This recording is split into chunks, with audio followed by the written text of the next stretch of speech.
75%, 3 in 4 of American adults will experience at least a year or more earning. Asking me when I could pay, and the real answer was, I have absolutely no idea. I remember crouching down to have the outcome of just learning much more about neurodegenerative diseases, and imagine living in a place like this.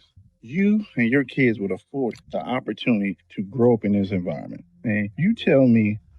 But why? We supposedly have this great economy with low unemployment and a growing GDP. But the truth is, only a small number of people are seeing the benefits from American consumers are running out of money. McDonald's and Heinz ketchup are out here saying consumers aren't able to spend as much money on us anymore. The hidden poverty crisis doesn't always look like poverty. It looks like having a job, a decent car, and a normal life, while the bank is totally income. And this is quietly happening right now in this economy. Make sure you guys subscribe, share, comment, and like. Let's watch this video. 75%, 3 in 4 of American adults will experience at least a year or more earning near, at, or below the poverty line in their lifetime between the ages of 20 and 75. Poverty has been effectively othered. Poor people who are experiencing poverty have been very effectively othered in the US, to the point where people identify more with those in power and those who have money, who are billionaires, than they do with the people they are more likely to become, which is someone who experiences poverty in their lifetime. I think this also speaks to how effectively poverty has become something that is viewed as immoral or a personal failing, right? That's why we want to other it. We want to push it away because we understand it's dangerous and scary, but also and threatening. And we also understand that we will be judged for being poor, that people will view us as lazy, as immoral, as bad, as wastes of time, lives. I don't know. But we won't be viewed as human, right? And I think this is where our personal choice comes in, right? Do we choose to participate in the othering of poverty as an experience when we are very likely to have already experienced it or to experience it at some time in our life, right? Are we going to other and reject and refuse assistance or even judge them for needing help, using benefits that are rightfully theirs as a citizen that they've paid into and will pay into their whole lives? Like, we do get to decide whether we're going to participate in others and our own dehumanization by perpetuating these othering and frankly disgusting and shame-based ideas about poverty, or whether we're going to rehumanize ourselves and each other and show up for each other. Imagine living in a place like this. You and your kids would afford the opportunity to grow up in this environment. And you tell me how much of your chances increase to be successful. All around you, you see success. Because here's the dark side that no one wants to talk about. Growing up in these environments matter. Creating these environments for people that never had them is even more valuable. That's the difference between a real estate deal and a community development deal. Homelessness in the U.S. grew by 18% in 2024, the highest level ever recorded. But why? We supposedly have this great economy with low unemployment and a growing GDP. But the truth is, only a small number of people are seeing the benefits from that economy. So many people can't pay rent or buy a home because wages for most workers have been stagnating for decades, and they haven't kept up with the cost of housing. 40 to 60% of people without a place to live have jobs, and it's not enough. Since the 70s, inflation-adjusted pay for most U.S. workers has stayed almost the same, while high earners pay has skyrocketed. And our economy was designed that way on purpose, through policies intended to keep labor costs low to benefit the rich and corporations. When income inequality began to really grow in the 70s and 80s, homelessness did too. It was all made worse by Reagan pulling funding for social programs in the 80s. And instead of fixing the root causes or creating more social safety nets, cities are criminalizing homelessness, which was allowed by the Supreme Court. Homelessness is a symptom of the growing income inequality we have in the U.S., exacerbated by tax plans that favor the rich, laws that strip rights from workers, cuts to assistance programs, and a for-profit healthcare system that leaves people without the care they need. No one should be without a place to live in one of the wealthiest countries in the world. I find it unimaginable that there are people who genuinely believe that Trump was the better option for the economy, when you've now got multi-billion-dollar conglomerates sounding the alarm about how American consumers are running out of money. McDonald's and Heinz ketchup are out here saying consumers aren't able to spend as much money on us anymore, that this is a problem. Obviously, this isn't a think of the billionaires moment. But it does need to be taken into account how dangerous it is to have a president who so clearly does not care about affordability issues in the United States and is very happy to crony up with big business and help them extract as much money from the American people as possible when 68% of your GDP is based on consumer spending. It means that almost 3/4 of the American GDP, the American economy, is American consumers consuming stuff. You can see from this graph, this is the Federal Bank of St. Louis, that America has always been a very consumer spending heavy economy. Even going back to the 1950s, it's always more than half. Now the CEOs of the conglomerates that are selling consumer products to Americans are noting that data is suggesting that Americans do not have enough money at the end of the month.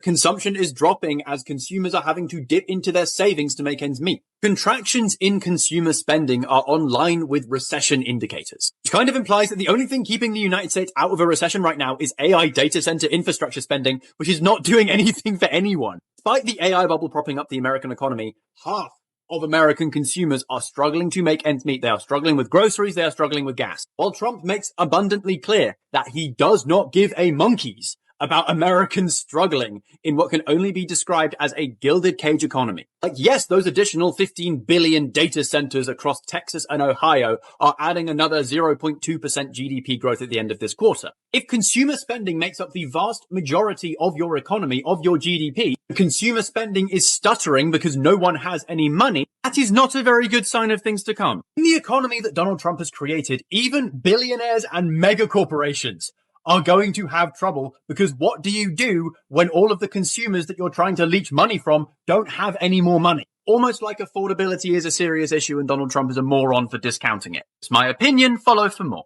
I lied all the time when I was poor. I lied to my landlord, to the electric company, to the gas company, to the phone company, to the internet company. I would say, oh, the money is coming, or I already mailed it, or it must have gotten lost, or I never received that notice. I wasn't lying because I had some secret stash of money that I didn't want to give them. I was lying because they were asking me when I could pay. And the real answer was, I have absolutely no idea. I remember crouching down in my bedroom hiding because my landlord was knocking on the door looking for rent. I was a grown woman hiding in my own home, absolutely terrified. I went months without heat or hot water, several times. Sometimes I poured diesel fuel into the heating system just to get one day of heat. I boiled water on the electric stove so my kids could bathe. And then I used their bathwater when they were done. When the electricity was shut off, sometimes I asked a neighbor if I could run an extension cord from their apartment. I drove cars with failed inspections, canceled registrations, no insurance, and brakes that were constantly failing because the alternative was losing my job. I lost 2 vehicles, separate occasions, after being pulled over for a canceled registration. They were towed, and then I couldn't afford to get them back, so they were just gone. There was one time I was pulled over and I cried. I told the officer, my only crime is I'm poor. And thankfully, it worked that time. He let me go. I also understand that that has a lot to do with what I look like. But I couldn't even teach my own son to drive my car because it wasn't insured. If he had an accident, I would have lost the only way I had to get to work. I depended on toy giveaways for Christmas and free holiday meals. I used food pantries. I wrote bad checks for groceries. I was working a professional job with barely any clothing. I was trying to piece together outfits and wear the same thing over and over again and hoping that no one would notice. I couldn't afford childcare, so my 8-year-old son stayed home alone after school. Then I reduced my hours so I could be home with him, which meant I had even less money. And when I finally started getting small raises, I lost housing assistance and my food stamps were cut. The raise didn't lift me out of poverty. It actually made us worse off. I borrowed money, genuinely believing that I would pay it back. But there was never any extra money later. There was only another overdue bill, another emergency, another thing that my children needed. That's what living in poverty was like for me. It was lying and hiding and borrowing and calculating, apologizing, and constantly trying to make something out of absolutely nothing. And then, and then being judged for every desperate decision I made when none of the choices in front of me were actually good. Poverty is a public health crisis. I am a non-traditional pre-med student. Last semester, I actually took a class about dementia. And when I took this class, I really expected to have the outcome of just learning much more about neurodegenerative diseases, and the neuroscience behind it. However, when I learned that chronic stress is really one of the risk factors of dementia, it really got me thinking about the fact that, especially in today's times, but really for generations, how financial stress, financial insecurity has been a huge factor of chronic stress. Living a healthy, high quality life costs money, period. And especially in today's economy, it is even more expensive than ever to have access to walkable cities. I was just talking about this yesterday, where there's so many areas that are low income. You go look at the median income, family household income, it is low, and you'll see that it is not a walkable city. There are no sidewalks where people can just walk through their neighborhood or walk to the store or walk to work, right? There's no access to quality food if you live in these lower income areas. There's no access to quality gyms, quality doctors. Like, it is actually insane how much where you live, how much money you make, or financial security or insecurity, how much that actually can affect your health. And of course, there are pieces of financial insecurity that are individual, right? Based off of individual and personal choices. However, a big part of the poverty that we see in many of these communities are systemic. And I recently just started reading a book called Everything is Tuberculosis. If you're interested in any facet of public health, I highly recommend this book. It is so interesting. And in the book, he talks about how tuberculosis is actually a curable disease. But however, it is one of the infectious diseases that kills millions and millions of people each year, and it is curable. It is curable. Why is it killing so many people? It's because of the lack of resources and access, right? So wherever there are resources and access and money and wealth, there's no tuberculosis. However, where there are no resources, no access to proper health care, then tuberculosis takes over and kills millions of people. But this realization, especially for me coming from like a finance background, many of you all may know me from my old finance content, but having that connection and realizing, like, if you want to live a high quality life as far as your health, like, you have to focus on your finances and vice versa. Stuff is important and it's systemic, and it's going to take all of us in order to make a difference. So many immigrants dreamt of coming to America sadly end up living on the streets, including Asian American seniors. Disparities in funding, language barriers, culture, and immigration status impede on receiving services this demographic desperately needs. What are your thoughts? Post your comments. The 3 cities in the USA where literally everyone is poor. The last one is so sad to see. Number 3, Detroit, Michigan. About 1 in 3 residents live below the poverty line, making Detroit one of America's poorest major cities. A typical family can face household incomes far below the U.S. median, while housing and basic costs keep eating into every paycheck. The insane part, Detroit's population has fallen from nearly 2 million in the 1950s to roughly 630,000 today, a collapse of almost 70%.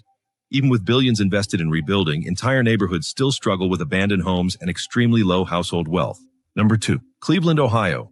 Roughly 3 in 10 Cleveland residents live in poverty, meaning poverty affects an enormous share of the city's population. Median household income is around the $40,000 range, dramatically below the U.S. median. For revealing the number 1, don't forget to follow and tell us what you think is the main problem causing this in the comments. Number 1. This city consistently ranks as the poorest large city in America, with roughly 3 in 10 residents living below the poverty line. Household incomes are often around half the national median, leaving families with very little after basic expenses. The city is Brownsville, Texas. Why are Native American reservations so poor? And why do they have such a low life expectancy? Basically, it all comes down to some really restrictive laws. For example, it's very difficult to tax native land because a lot of it is held in a federal trust. But this actually prevents money from being reinvested into the community to develop things like infrastructure or housing. So you get situations where there's a huge lack of housing and infrastructure is literally falling apart. In fact, essentially all economic activities that are conducted on a reservation are monitored by the federal government. This requires constant back and forth between bureaucratic federal agencies to attempt to get anything done. The Bureau of Indian Affairs is one such agency, an agency which has a reputation of being slow and at times unsympathetic. Same thing with the Office of Self-Governance, which is supposed to work with the Bureau of Indian Affairs to allocate funding for anything, everything. Most extreme example is the Pine Ridge Reservation, which you can see is red because it has the low time poverty. Have you ever heard of time poverty? I was reading today on the University of Google that Americans are struggling with something called time poverty. And I'm like, dude, what's time poverty? So I looked it up. And according to this research article, we Americans have too much things to do in a day between our work and our commute and the things we have to do at home and family obligations and the things we want to do to be the best people we can be, that they just don't have enough time. They are time poor. And I'm like, I feel that. Here I am. I'm a mom. I got 4 kids. And granted, they're like 18 to 25. They're not little kids anymore. But I still need to drive them because my 2 youngest don't have a driver's license yet. They're working on it, guys. We live in the Great White North and there's always snow out there. And they're scared to drive in the snow. But then I like to foster kittens, and that takes up a lot of work, and I have a job, and I have a 2-hour commute, and it's just like trying to get all this stuff done that you need to get done. You don't ever get to the stuff that you want to get done. Like, I want to organize my attic before winter comes and it's too cold to go upstairs. And then I want to make cheese. Yeah, you heard me right. I want to make cheese because cheese making is fun. I've made a couple mozzarellas, but I want to master cheese making because cheese is delicious. Yeah. So what they're saying is the way the American life is set up, we are time poor. So are you time poor or are you time rich? Like, I want to know. And if you were time rich, what would you do? I would obviously make cheese and I would also travel, but you need money to do that too. Like, share in the comments what your thoughts are about time poverty because I want to know. Hurricanes and natural disasters hurt the poorest communities most. No one is talking about it. Hurricane Harvey displaced 30,000 people, lived 70 people, and has an estimated cost of between $7 billion and $108 billion. Lower-income Americans are more likely to live in neighborhoods that are more prone to storm damage. That's because of substandard infrastructure. That's especially common in lower-income communities. As a result, during Hurricane Harvey, lower-income neighborhoods were more affected than wealthy ones. It so happened that poor families were concentrated in the flooded areas of Houston. Poor families are also less prepared for economic shock. The 8 counties that were severely impacted, only 17% of the homeowners had flood insurance. Affluent people can easily relocate to safer areas, while poor families just don't have that kind of security blanket. House prices decline after serious natural disasters, with non-poor people being able to move out and poor people moving in, creating more and more of a disadvantage for those who have to survive natural disaster without financial support. Climate change is a huge issue, and poor people deserve the same protections that affluent people get. With the kids in school, it gets pretty hard. When they run out of clothes, we have 9. And one is my oldest boy. Quit school last year. Last year he didn't go to school. We did all we could. We talked to him, and my brother used to write to him and talk to him, tell him, but I guess he just didn't want to go to school anymore. He said that he never did have what he needed most of the time, and that when it got to where he had to pay for those current events and things like that, that all the other kids would pay for him, and he was the only one that would be without paying, and it used to embarrass him and things like that. Well, maybe that's what actually got him to where he didn't even want to study anymore. I really don't know. So, a Wall Street portfolio manager went viral because he said that he thinks the American poverty line should actually be at 140,000, which ruffled a lot of feathers because the median income in the US is around like 80K, and the US government says that the federal poverty line is around 32,000 for a family of 4. And after reading the article, I don't think that Michael Green, the portfolio manager, I don't think he's 100% correct, but I think he's a heck of a lot closer than the US government. Walk with me for a second. So, according to Zillow, the median rent for a 2-bedroom, 2-bathroom apartment is $1,800. 2-bed, 2-bath would be kind of a tight squeeze for a family of 4, but it's doable. Most places to rent, you have to have 3 times the monthly income. 1,800 times 3 is $5,400 a month. $5,400 a month times 12 months, you would be making about $64,000.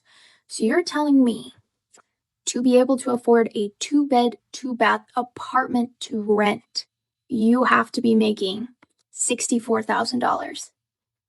But the federal government thinks that you can afford housing plus necessities for a family of 4 for $32,000 a year. Their math isn't mathing. It's the first of the month. The payment is due on the place that you live in, that you purchased. You purchased a trailer. Why? Because you're really poor.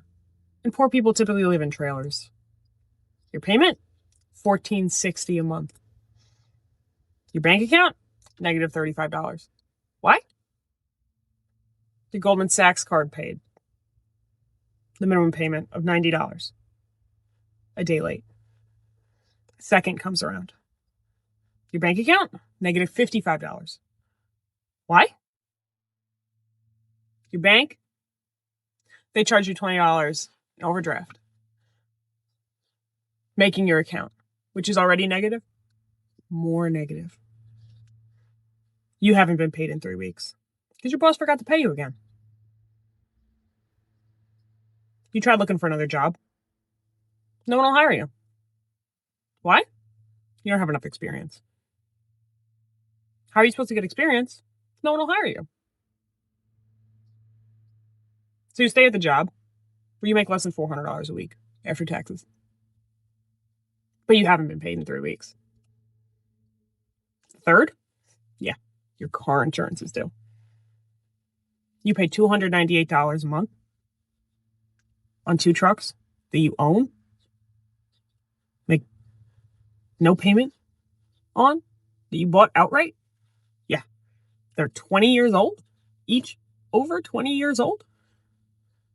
And you pay $298 for the bare minimum insurance policy that you could possibly purchase in the state of New York for $10,000 worth of liability coverage.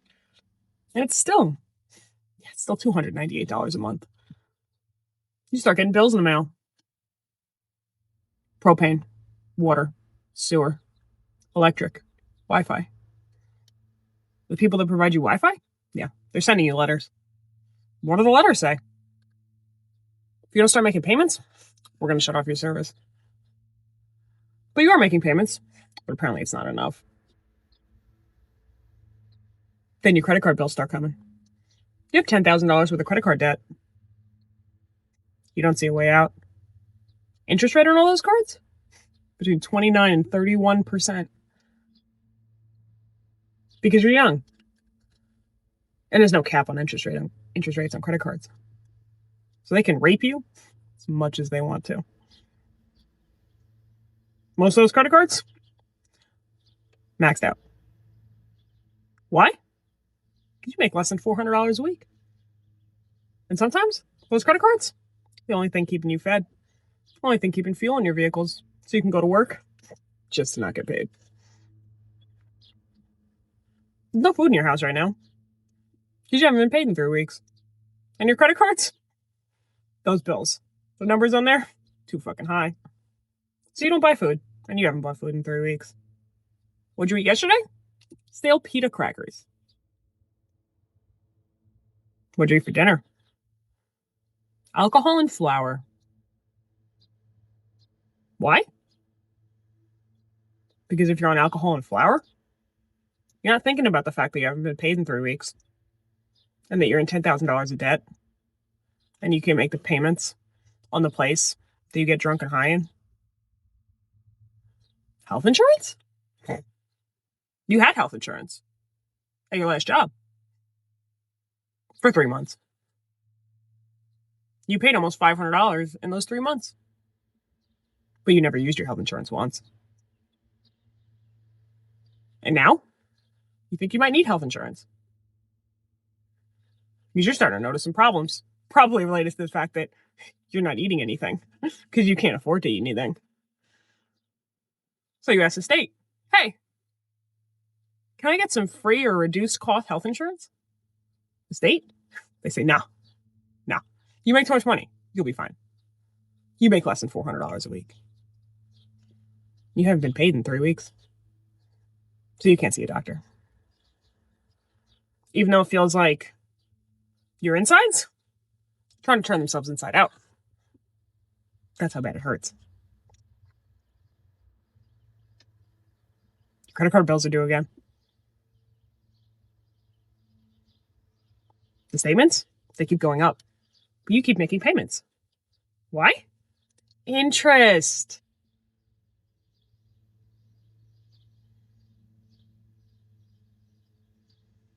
Interest. 29 to 31% on all of your credit cards. Every single month. One of those credit cards alone is at over $5,000.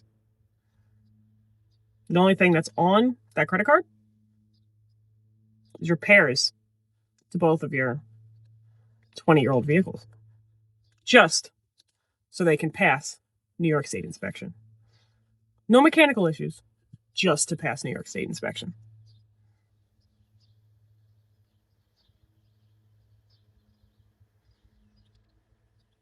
Your cats are eating every day. Only because you aren't. You need to buy fuel again. You need to buy propane again. So you reach out to the state. Hey, I need to buy propane, but I don't have enough money. Is there anything we can do about that? The state says, no, you make plenty of money. You'll be fine. You? You make less than $400 a week, but you haven't been paid in 3 weeks. Being poor out in the country is almost always worse than being poor in the city, because if you're poor in the country, there is no escape. I am the Life Professor. Welcome back to my Statistics is a Scam series. And if you're experiencing poverty in a city, there are at least opportunities. Things may be bad. You may be literally up to the point of homelessness, but there are like homeless shelters, soup kitchens. There are places where you can go and stay. There are some kind of services, maybe even some kind of jobs.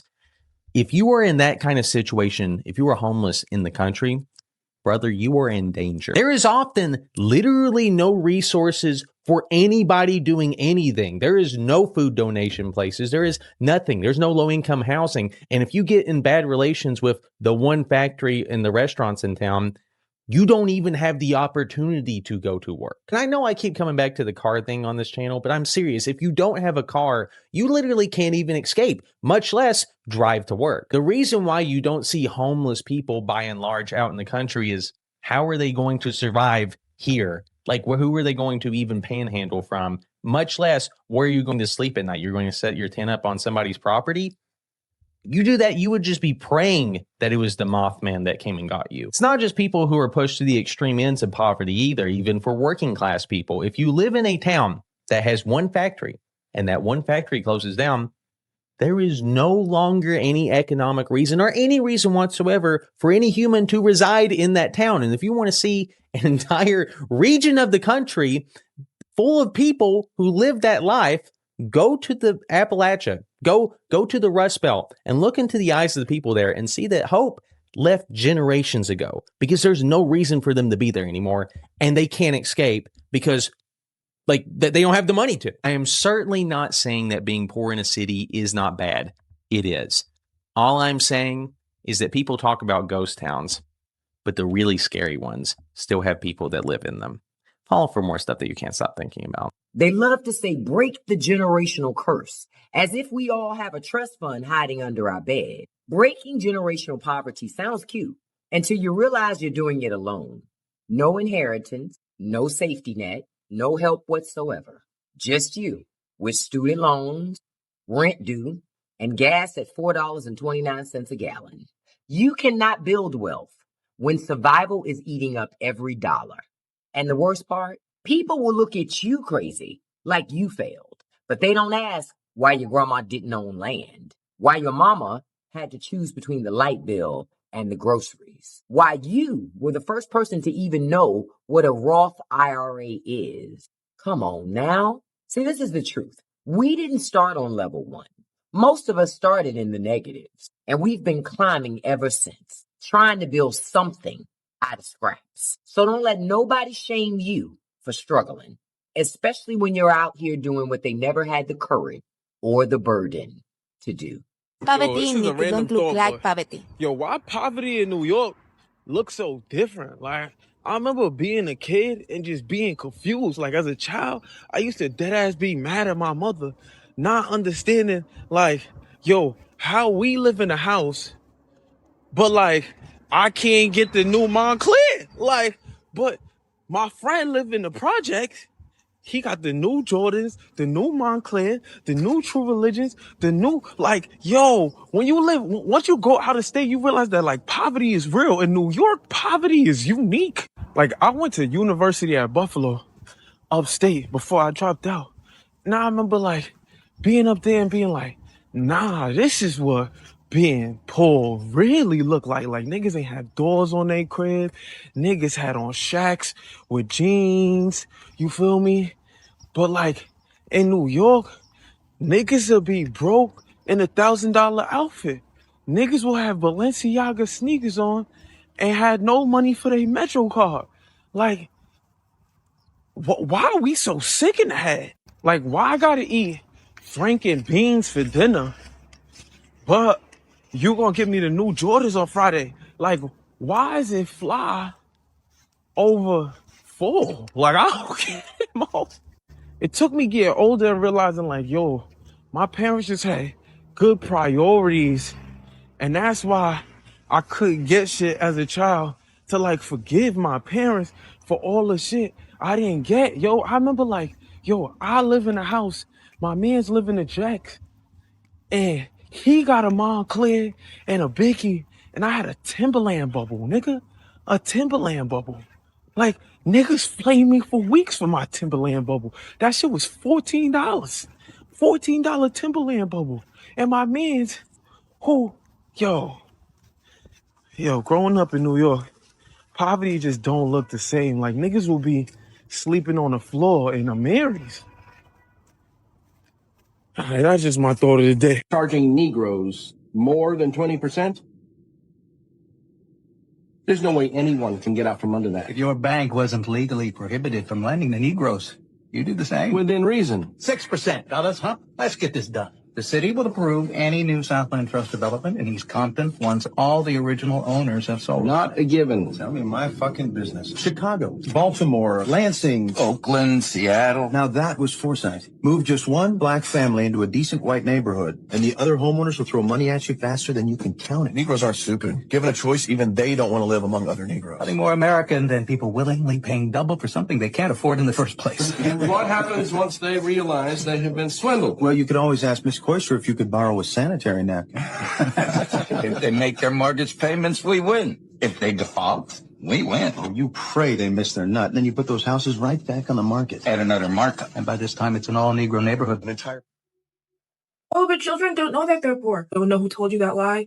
Children do indeed know that they are poor. Okay? I learned from a very early age, do not ask for things that are not food, water, and shelter. Asking for anything outside of that made you ungrateful.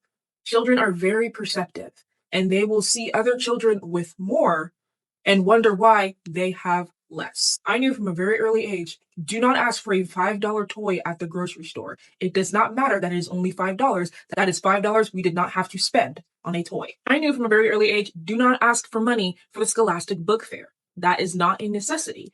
You don't need it. I knew not to ask to join extracurriculars outside of school that my mom did not already suggest because she knew that she could talk to the directors and maybe swing something and make something happen. I even knew not to ask to go to birthday parties because I knew my mom would have to figure out the money for a card and a gift, and that was just not something that I needed her to stress about. All this being said, this is not to make poor parents feel guilty or evil, because I don't think anyone should be poor, whether you have kids or not. That we should live in a society where everyone is able to thrive. Unfortunately, that is not the case. So I'm just keeping it real with y'all and letting you know that your kids do indeed know that they are poor. Keep that in mind whenever you call them ungrateful for wanting things that other children have just because you can't provide them. People think that poverty is only about money, but what you actually don't realize is if you look just a little deeper, it's also about knowledge.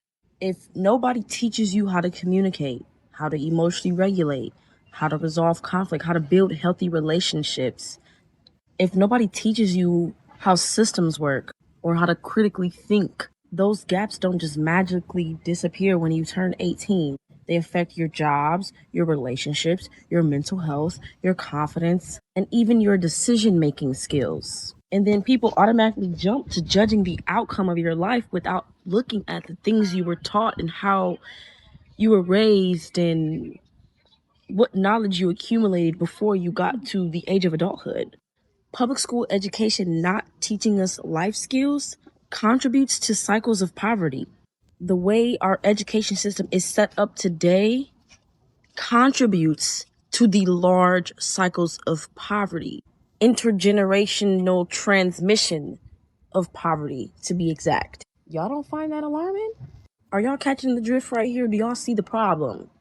How you gonna not teach us what we need and then blame us for failing, for the economic instability, for the mental and emotional gaps in our wisdom?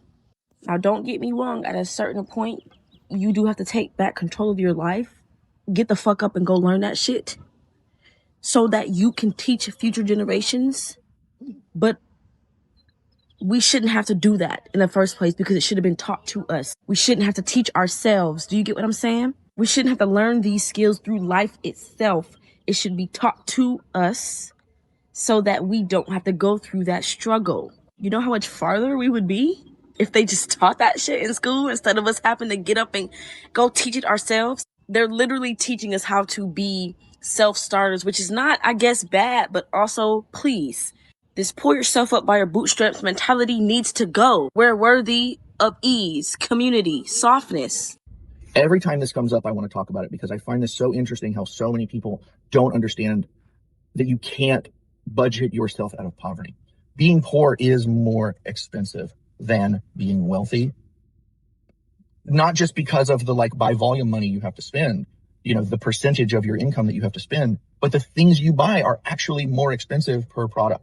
And I was talking to a girlfriend I had some years ago, and she brought up the question. She's like, I just wish more people had financial education and they could, do better to learn how to budget themselves a little better. And maybe that would help. And I had to explain to her, I was like, when I made $15 an hour, my ex-wife, who I was married to at the time, this is going back 15, 16 years ago. She made $8 an hour working at the Meyer store in Michigan. And so with that money, we were down to sub $1 left over, paying all of our bills. We had no debt, but that is how tight we were budgeting. I would go to the store and we would go to buy toilet paper, and a 4-pack of toilet paper was almost $4. So let's just go ahead and pretend $1 per roll. Now, if I had been able to spend $20 on toilet paper, I could have gotten a 48-pack. I could have gotten that toilet paper that I still would have used, but had I been able to buy it in a larger quantity, I would have been able to get it for 40 cents a piece.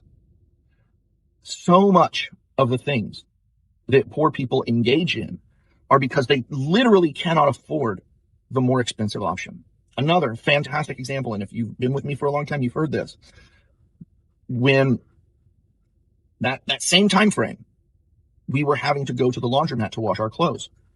It would cost about $80 a month to go to the laundromat to wash clothes for 2 adults and a baby. Why didn't you just buy a washer and dryer?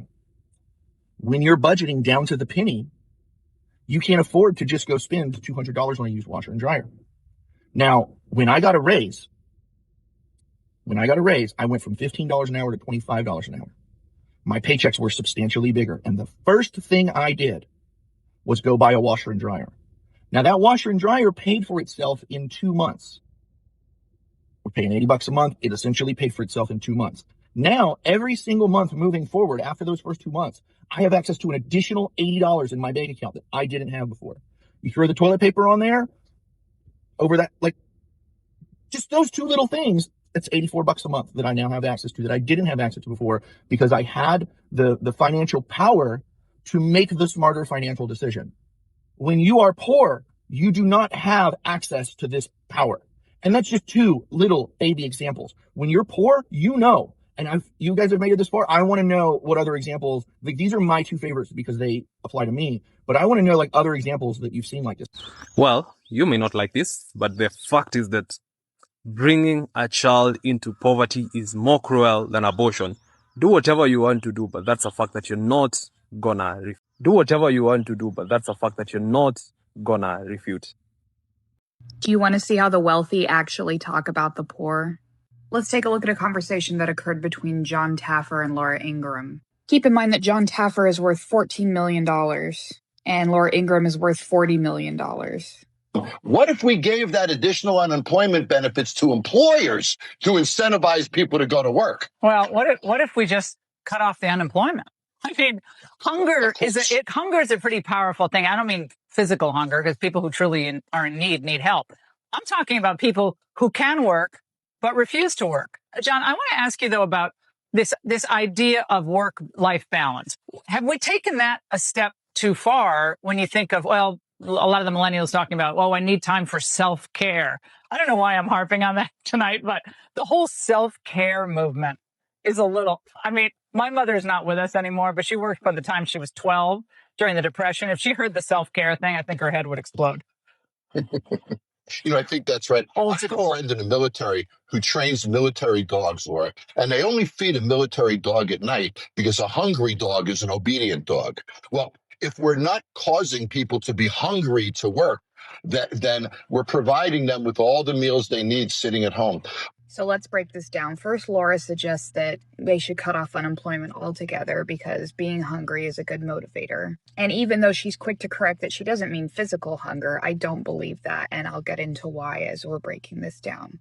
Next, Laura brings up the idea of self-care in a mocking tone, and then lauds up this example of her mother who started working when she was 12.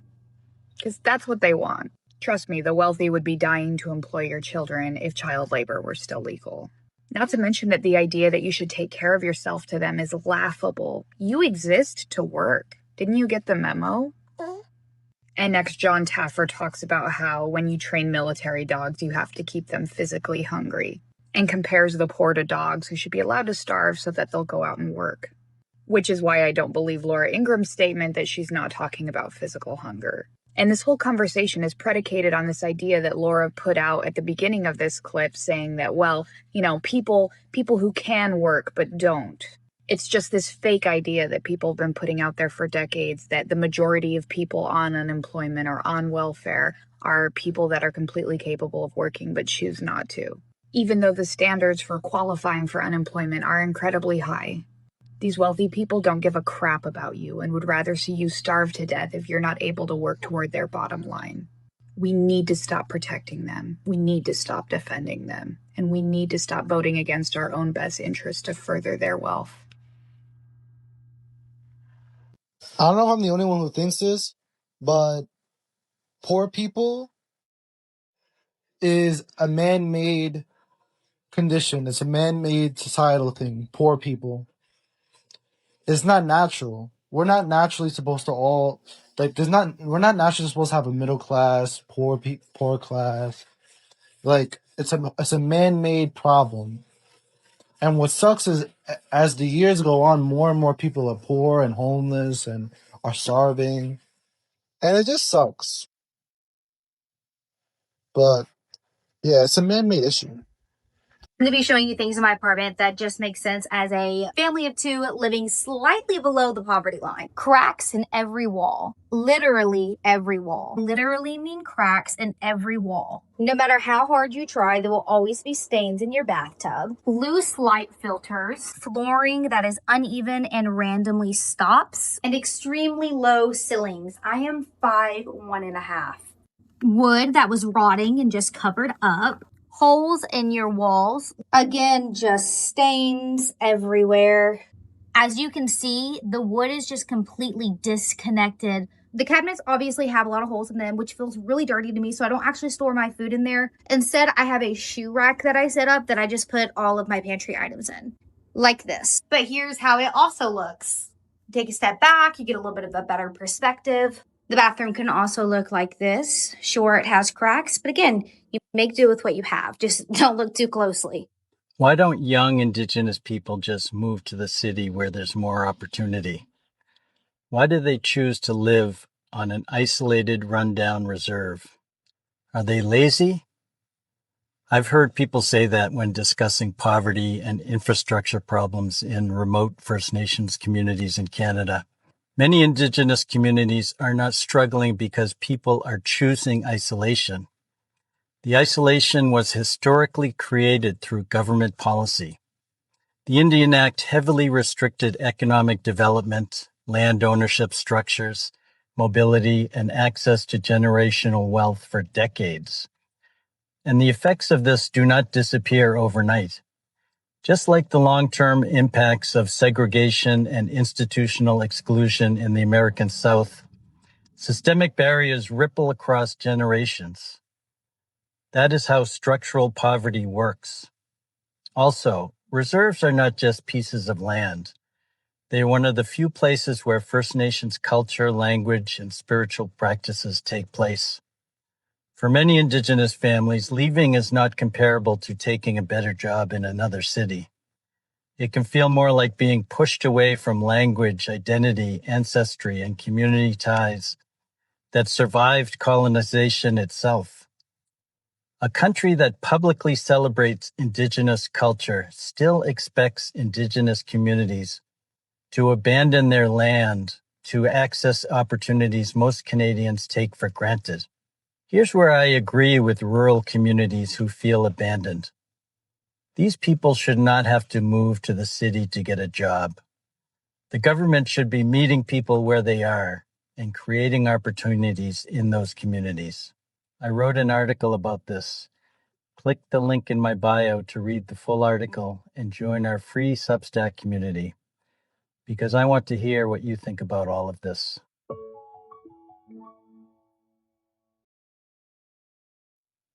The amount of unhoused people in America is actually it's astronomical to the point of almost being unfathomable at this point. And it's not, we say we have like a housing crisis, but we don't really have a housing crisis in the way that it makes it sound. Building more housing is not going to solve the problem, because the problem is not that there is not enough housing. Even in San Francisco, which is, if you don't know, San Francisco is the second most densely populated city in the United States after New York City. And it is a 7 by 7 mile, little peninsula square thing. It is a tiny city. It is the most densely populated.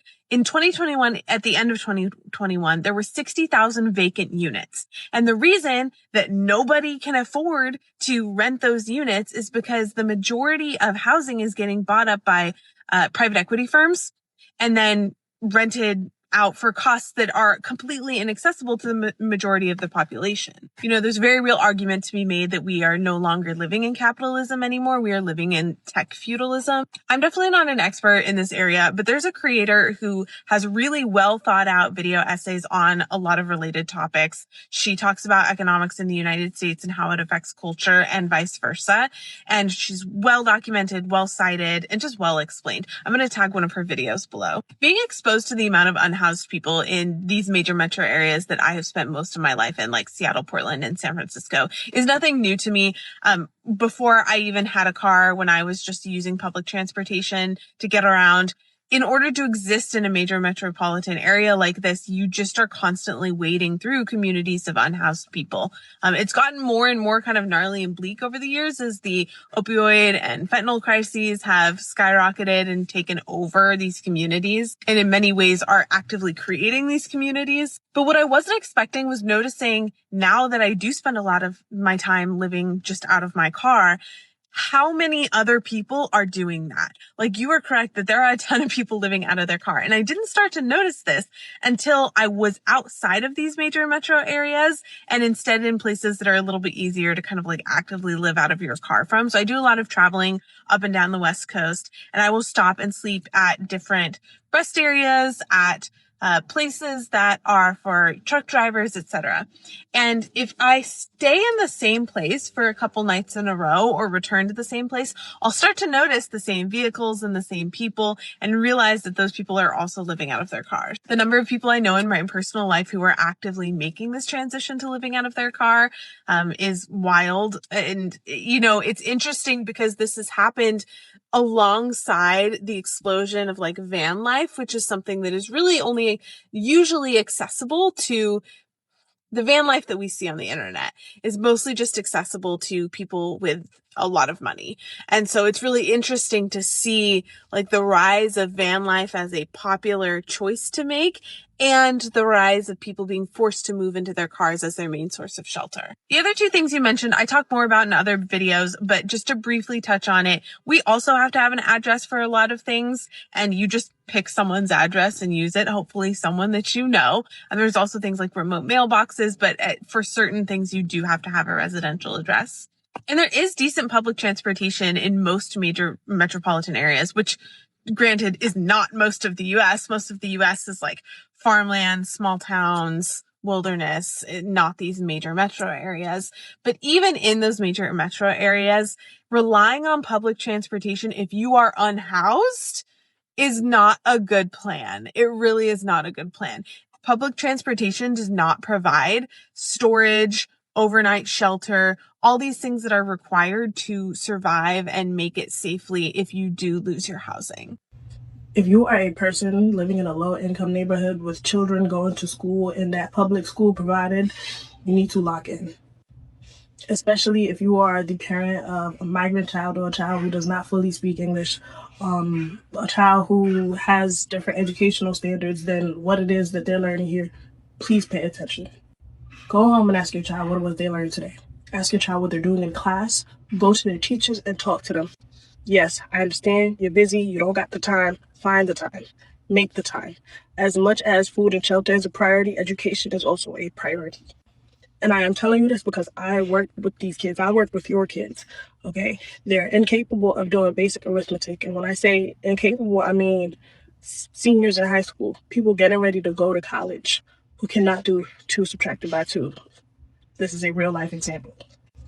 No, it is not fault. There are an amalgamation of factors that play into this. Schools are underfunded. There's teacher shortage and a multitude of other things revolving around capitalism that I just can't get into right now. But again, please go home, ask your child what it is that they learn. Make sure that you are tapping into their education. If you do not have the resources to get your child additional tutoring, find a community center. Watch YouTube videos. Do your best to understand the content that it is they're learning, and make sure you do your best to guide them through it and work them through it. And yes, this is a lot, but please understand your child will not be educated. And no, this is not a slight to anybody working in academia or teachers who are doing their best to ensure that they're working with the resources that they have. But rather a heads up to parents. Understand that the things going on in these schools is a lot. It's a lot that these schools are dealing with. And it's hard to have a class of 15 students who speak different languages, are at different math levels, and you trying to bring them to one place. It's damn near impossible, okay? So please, parents, please make sure that you are tapping into your children's education, that you're asking them about it, that you're talking to them about it, and that you make sure they're where they need to be.